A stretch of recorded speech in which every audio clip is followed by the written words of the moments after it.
Hello, and welcome to my urban garden. As we head into the dog days of summer, many of us throughout the country are facing drought and triple digit temperatures.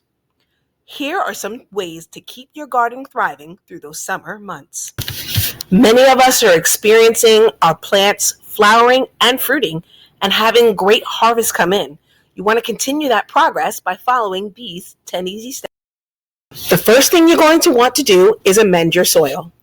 I like to take peat moss, perlite, vermiculite, and compost.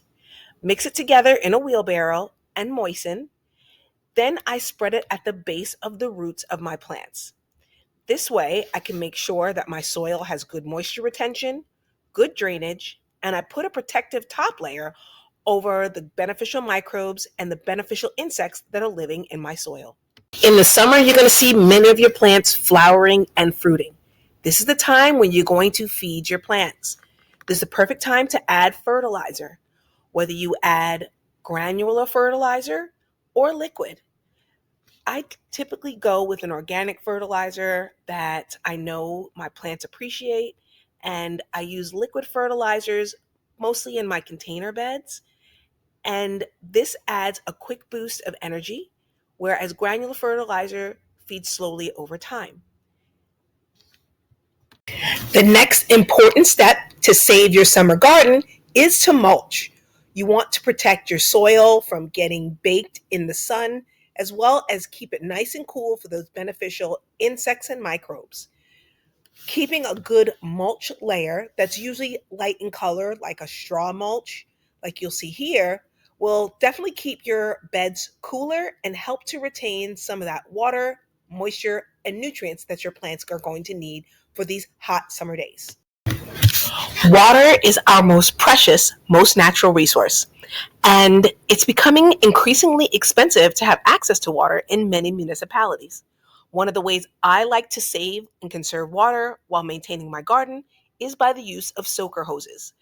A good soaker hose and a very smart irrigation system is a way that you can water your plant's roots directly without losing much to evaporation.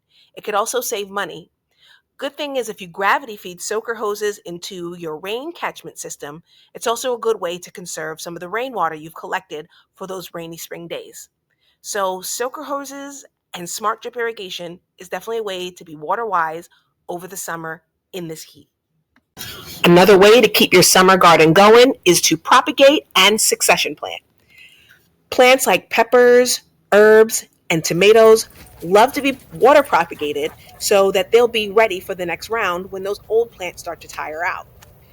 It's also a good idea to make sure that you succession plant some of your summer squashes and certain flower varieties that so as those blooms and those plants begin to get spent, you can come right in with another variety of plants that are going to thrive in these warmer soil conditions.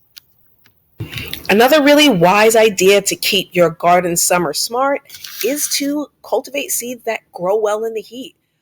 As you can see, I've planted out my okra, my beans, and many varieties of melons.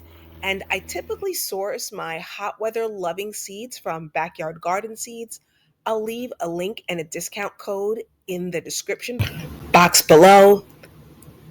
I like Backyard Garden Seeds because all of their seeds are open pollinated, non GMO, organic, and have been cultivated in the southeastern part of the United States so that they have been acclimated to intense summer heat. When the triple digits really start hitting, shade cloth is going to be your friend.